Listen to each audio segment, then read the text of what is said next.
पाठ 8 शाम एक किसान। पृष्ठ संख्या 63।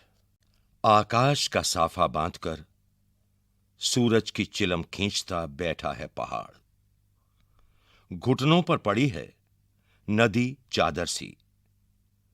पास ही दहक रही है पलाश के जंगल की अंगीठी। अंधकार दूर पूर्व में सिमटा बैठा है भेड़ों के गल्ले सा। अचानक बोला मोर, जैसे किसी ने आवाज दी, सुनते हो? चिलम औंधी, धुआं उठा, सूरज डूबा, अंधेरा छा गया। लेखक सर्वेश्वर दयाल सक्सेना।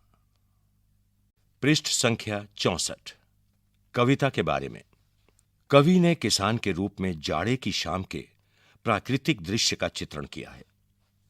इस प्राकृतिक दृश्य में पहाड़ बैठे हुए एक किसान की तरह दिखाई दे रहा है।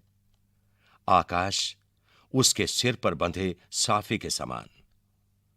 पहाड़ के नीचे बहती हुई नदी घुटनों पर रखी चादर सी। पलाश के पेड़ों पर खिले लाल लाल फूल जलती अंगीठी के समान।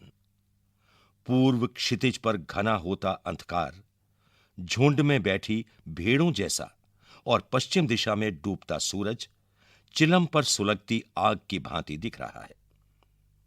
यह पूरा दृश्य शांत है।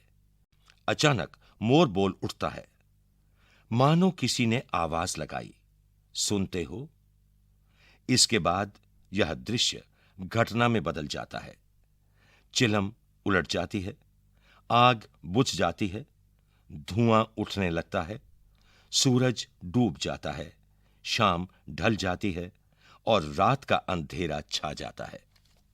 पृष्ठ संख्या 65। प्रश्न अभ्यास। कविता से। प्रश्न 1। इस कविता में शाम के दृश्य को किसान के रूप में दिखाया गया है। यह एक रूपक है। इसे बनाने के लिए 5 एक रूपताओं की जोड़ी बनाई गई है। उन्हें उपमा कहते हैं। पहली एक रूपता आकाश और साफे में दिखाते हुए कविता में आकाश का साफा वाक्यांश आया है। इसी तरह तीसरी एक रूपता नदी और चादर में दिखाई गई है, मानो नदी चादर सी हो। अब आप दूसरी, चौथी और 5वीं एक रूपताओं को खोज कर लिखिए। प्रश्न 2। शाम का दृश्य अपने घर की छत या खिड़की से देखकर बताइए। क। शाम कब से शुरू हुई? ख।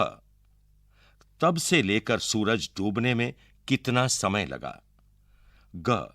इस बीच आसमान में क्या-क्या परिवर्तन आए? 3। मोर के बोलने पर कवि को लगा जैसे किसी ने कहा हो, सुनते हो? इन पक्षियों की बोली सुनकर उन्हें भी 1 या 2 शब्दों में बांधिए। कबूतर, कौवा, मैना, तोता, चील और हंस। कविता से आगे। 1। इस कविता को चित्रित करने के लिए किन किन रंगों का प्रयोग करना होगा? 2।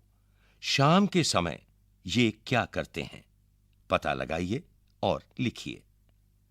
पक्षी, पेड़ पौधे, खिलाड़ी, फल वाले, मां, पिताजी, किसान, बच्चे।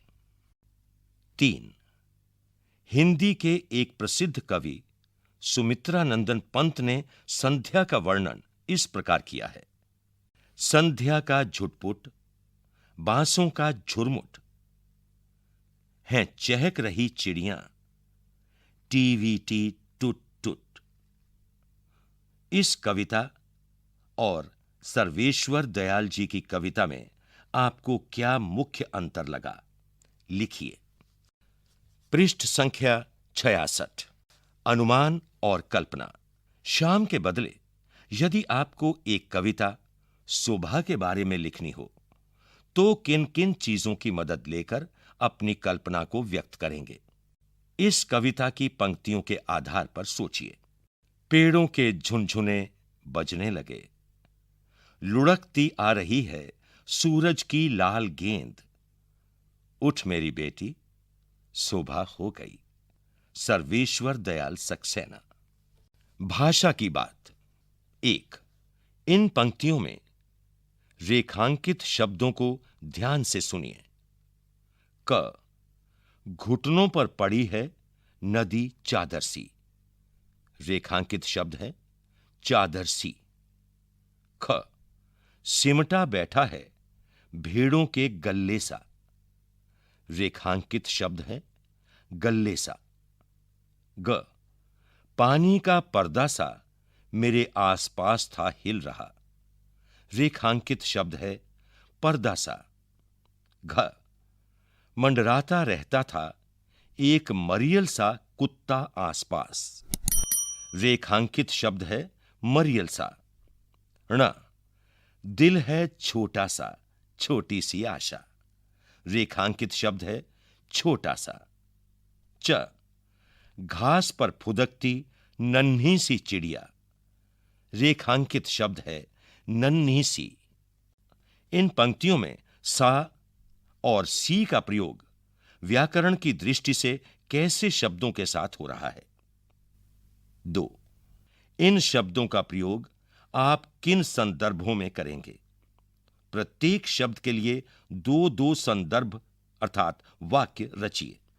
आंधी, दहक, सिमटा।